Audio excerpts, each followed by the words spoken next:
Le fait du jour, c'est avec vous, Éric Le Boucher, bonsoir. Bonsoir William. Vous revenez sur la crise politique en Grèce. Cette crise et cette crise peut-elle provoquer une nouvelle crise financière à l'échelle de l'Europe? Ben non, certainement pas, non. Et c'est pourquoi on joue à se faire peur et à se faire plaisir en même temps. C'est selon avec cette situation en Grèce.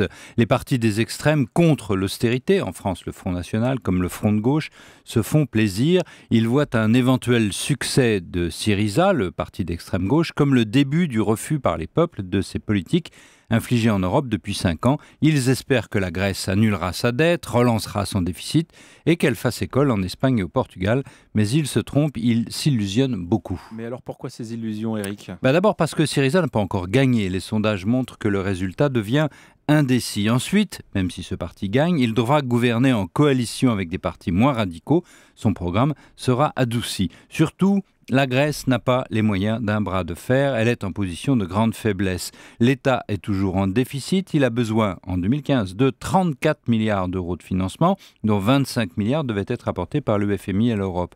Si ces milliards n'arrivent pas, le gouvernement sera sans argent, il devra couper d'autant dans ses dépenses. Et la BCE de son côté arrêtera sans doute elle aussi de financer les banques grecques, d'où une crise bancaire très grave. Bref, ce sera probablement une super austérité infligée à ceux qui ont voté contre. Vous devinez la déception. Oui, mais alors Athènes peut toujours menacer soit de quitter l'euro, soit de ne pas rembourser sa dette.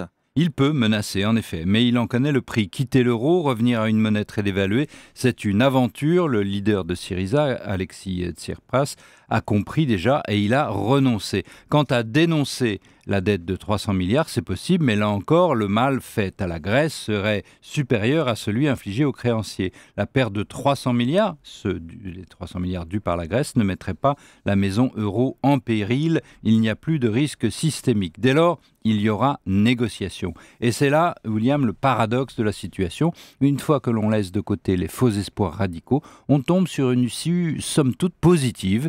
Alexis Tsipras pourra au total obtenir, mettons, un décalage des remboursements d'emprunts, soit 10 ou 15 milliards d'euros.